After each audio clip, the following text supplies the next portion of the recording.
The lake had always been our place, a quiet escape tucked away in the pine-streaked hills where my daughter and I had spent countless summers fishing off the dock, laughing over burnt marshmallows, and watching thunderstorms roll across the water like slow-motion wars in the sky. So when she got deployed overseas for her second tour and asked me to store her personal belongings somewhere safe, there was never any question the cabin was the answer, sturdy, remote, and filled with memories instead of rules. But I hadn't realized how much had changed in the year since she'd left, how a small, unofficial HOA that had once been a glorified welcome committee had mutated into a full-blown power structure run by a bitter clique of retirees, part-time residents, and one particularly nosy acting president named Martha Kinley, who seemed to believe her clipboard had more authority than the county itself.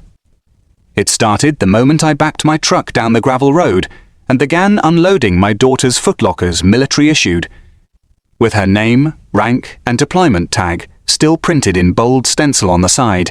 And within 5 minutes, before I'd even finished moving the second box into the front hallway, I heard the unmistakable sound of gravel crunching under tires and turned to see Martha's beige Subaru crawling to a stop at the edge of the drive, hazard lights flashing like I'd triggered some HOA alarm system for daring to exist without written approval. She stepped out with a tight-lipped frown and a digital camera in hand, snapping photos like I was a fugitive dumping toxic waste instead of a father storing a soldier's uniforms and framed photos from a room now dark halfway across the world. I gave her a polite nod, but she didn't return it. Instead, she launched into a rapid-fire monologue about non-compliant activity, unauthorized moving operations, and potential pavonade, security concerns, and when I calmly explained that the cabin was my private property and my daughter's belongings were being stored there until her return, she scoffed and said, "It doesn't matter who you're doing it for, you didn't submit a moving storage notification form," which, apparently, was a new policy invented by the HOA's compliance subcommittee 2 months earlier and buried in a newsletter no one actually read. I thought she was bluffing until 2 sheriff's deputies pulled up 10 minutes later, responding to AE's suspicious activity call involving military crates and possible unauthorized occupancy. And when I met them at the end of the driveway with the front door wide open and my daughter's photo in hand, full uniform, American flag behind her, bronze star on her chest, the older of the 2 deputies blinked, shook his head, and said, "Mr. Dalton, I am so sorry we didn't know this was your place," which told me everything I needed to know about how small-town law enforcement views HOA drama versus actual law. They left after 5 minutes, offering to help carry the rest of the boxes in, but I declined not out of pride, but because I needed the solitude to keep from exploding, to process the fact that my daughter was out risking her life for people like Martha, who stood at the end of the drive, pretending she'd done her duty by calling 911 on a father honoring his child's service. That night, I sat on the dock, beer in hand, listening to the loons cry out across the lake like they knew something had broken, and by the time the moon rose high and cold above the pines, I knew what I had to do. I wasn't just going to push back. I was going to dismantle the entire rotten structure that gave people like Martha a license to bully in the name of community. Order, because if a combat vet couldn't store her personal belongings on her own family's property without getting the cops called, then this HOA wasn't just a nuisance. It was a threat to everything decent, everything free, everything worth protecting. And they had no idea who they were messing with. The next few days were quiet. But it wasn't peace. It was that uneasy stillness that settles just before a storm. And I could feel it building in every passive-aggressive reminder email the HOA sent out, in every anonymous note shoved under my door about respecting community guidelines and setting the right example, as if storing my daughter's uniforms and framed awards in our own family's cabin had somehow desecrated their utopia of tiki torches and perfectly edged lawns. And while I tried to ignore it at first, telling myself they'd get bored and move on, This audio was created with podcastle.ai.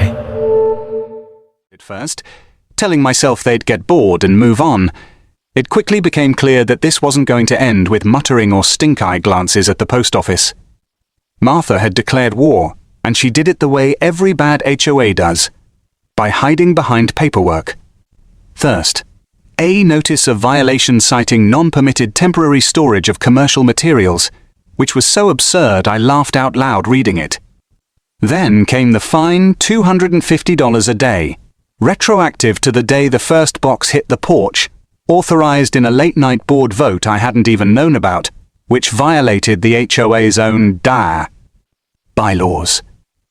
I knew because I finally sat down and read every line of the bylaws cover to cover, and that's when I realized they were full of loopholes, contradictions, and most interestingly, a clause buried near the end that allowed any single member to motion for full dissolution of the HOA if 2/3 of property owners voted in favor and legal review confirmed sustained cork. Abuse of power. It was like striking gold. I spent the next week gathering stories. I didn't have to look far. My neighbors were fed up, and not just with the latest stunt. There was the retired couple who got fined for using a flagpole bracket that was 2 inches too high, the young family threatened for leaving a stroller on their porch, the disabled vet next door who had been harassed for painting his deck a slightly darker shade than the approved palette. I recorded interviews, got written statements, and built a file thick enough to bury Martha's entire fake government.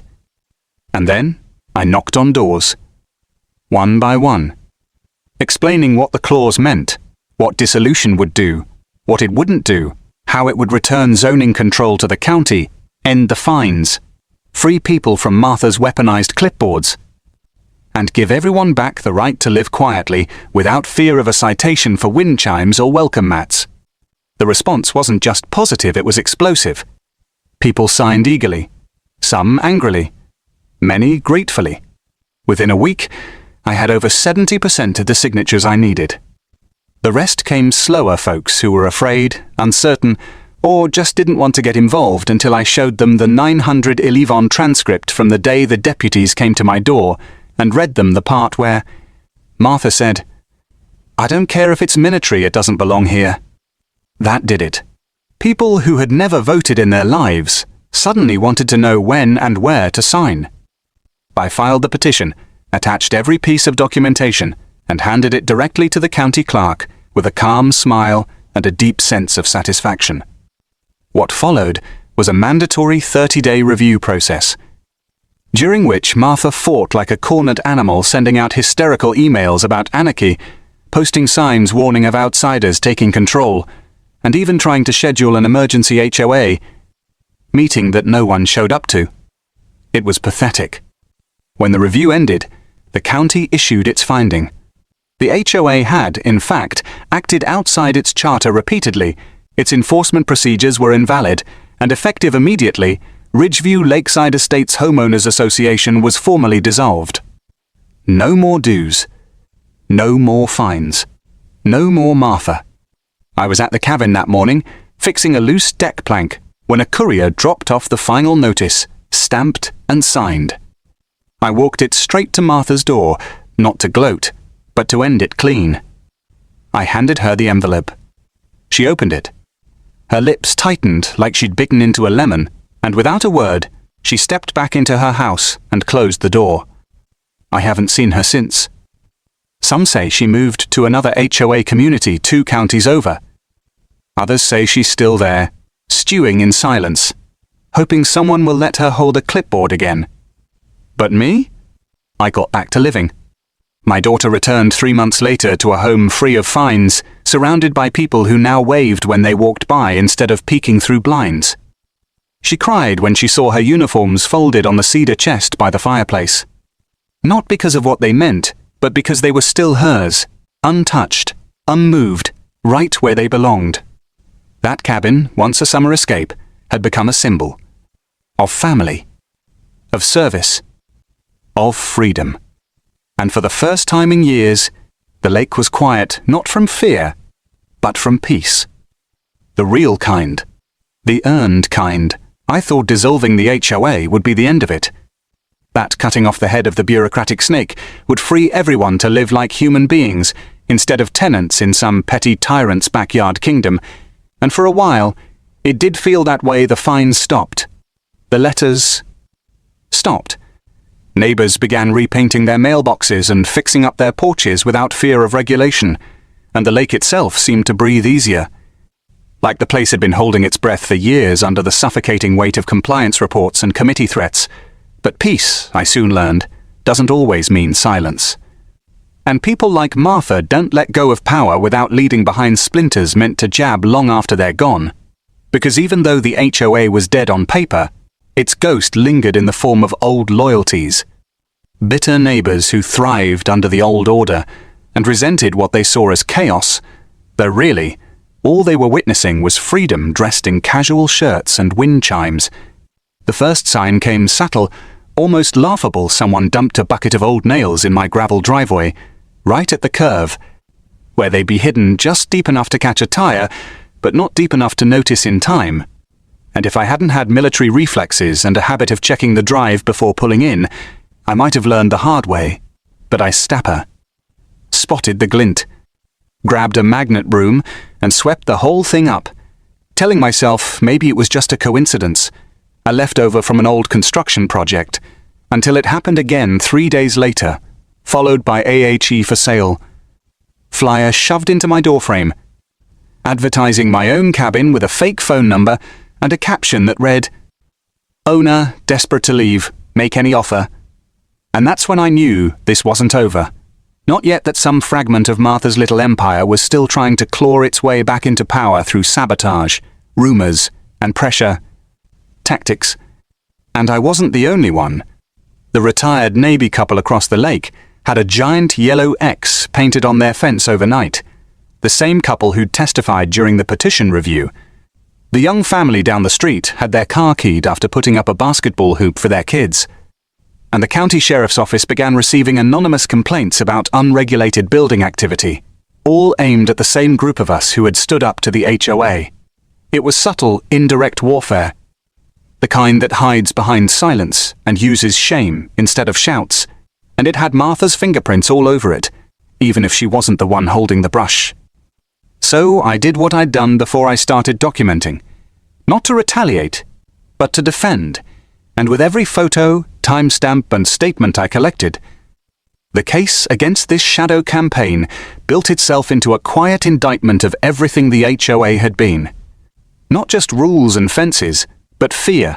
And when I brought my findings to the county's Community Affairs Office, the director, a tough, middle-aged...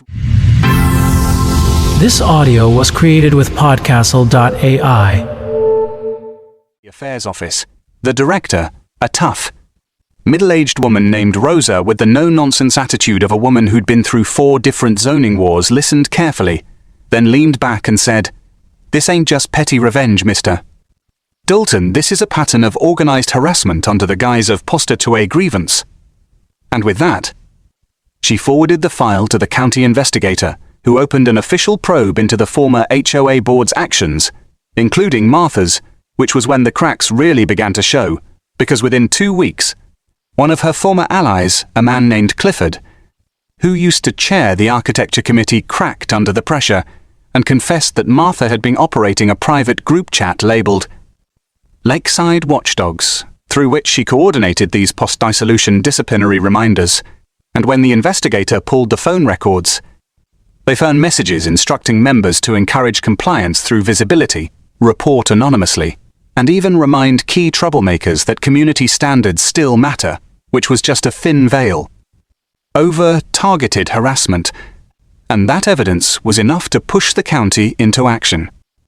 They issued cease and desist orders, filed restraining warnings, and published a community-wide bulletin detailing the end of HOA jurisdiction and warning against vigilante enforcement. But the moment of true justice didn't come until they brought Martha in for a formal hearing, where, instead of apologizing or even denying it, she doubled down, ranting about moral order, civic decay, and how military associations breed entitlement. And when she said that last part in a public room, on record I saw the expressions on everyone's faces harden, saw Rosa's hand clench into a fist on the table, and felt something heavy shift in the room. Because Martha had finally said it, the real reason she'd targeted my daughter's boxes, my cabin, my neighbors. It was never about bylaws. It was about control, about punishing anyone who didn't shrink under her scrutiny. And the fallout from that moment was swift. Her name was blacklisted from every zoning and residential committee in the county.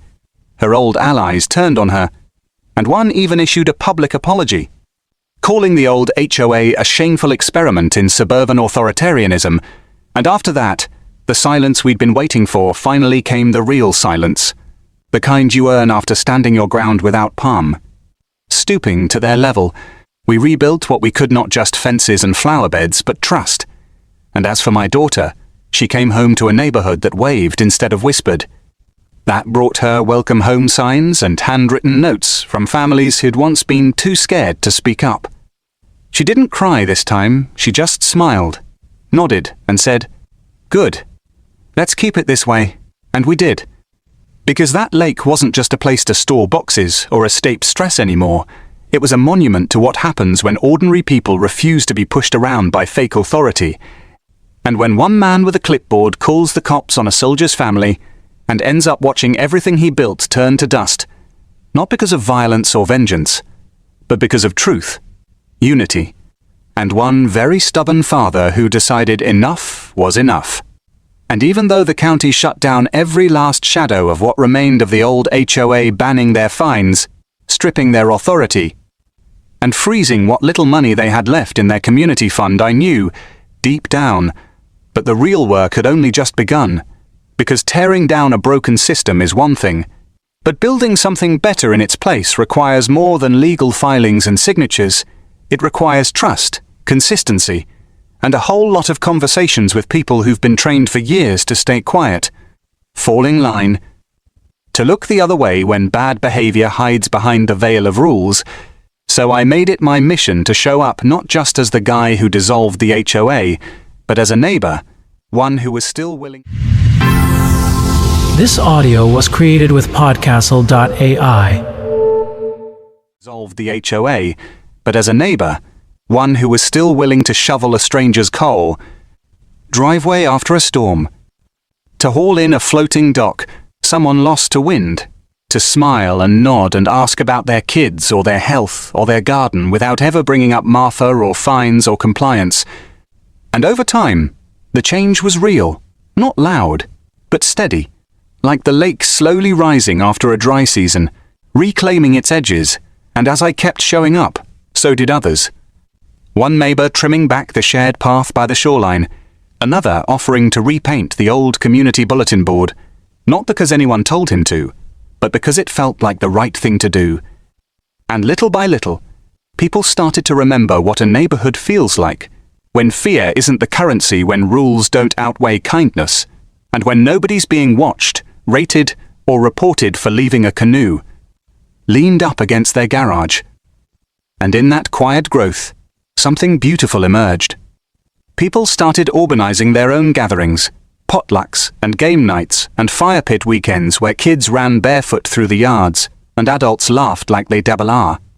Hadn't in years. Because there wasn't anyone with a clipboard reminding them to take down their solar lights or warning them about the color of their curtains. And in all of this, my daughter became a kind of local legend.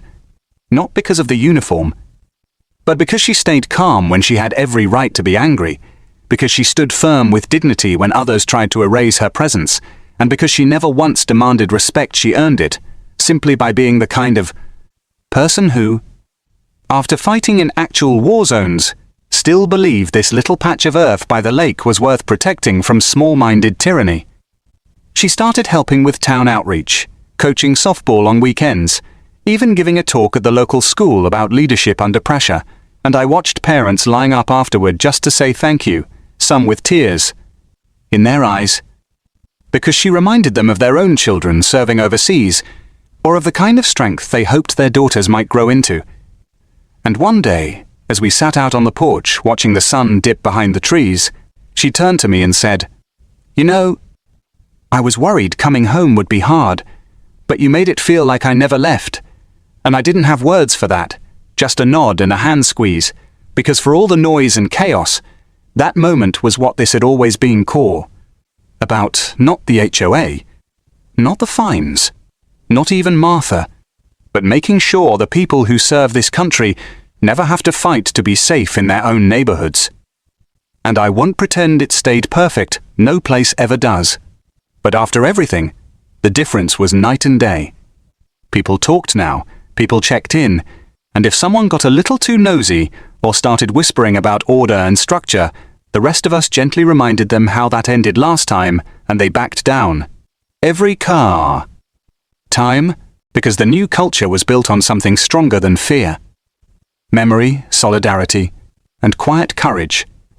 And sometimes I still get letters from other counties, other towns, other families who read about what we did or saw the story circulate through a veteran support group, asking how we did it, how to stand up against an HOA weaponized by ego, and I always say the same thing. Start small, know your rights, gather your people, and never let shame make you shrink, because the moment you stop letting someone else's definition of order define your worth, that's the moment you begin. This audio was created with podcastle.ai. His definition of order define your worth, that's the moment you begin to reclaim your home. And now, when I walk by the old dock, the one my daughter helped rebuild after the spring thaw, I don't just see water and boards and memories. I see proof that no matter how deep the roots of control go, they can be pulled up with enough hands, enough heart, and enough unwillingness to let good people be pushed around. And maybe, just maybe, that's the real legacy. Not that I dissolved an HOA, but that I reminded one neighborhood, one family, and one returning soldier what it feels like to be truly, finally, free.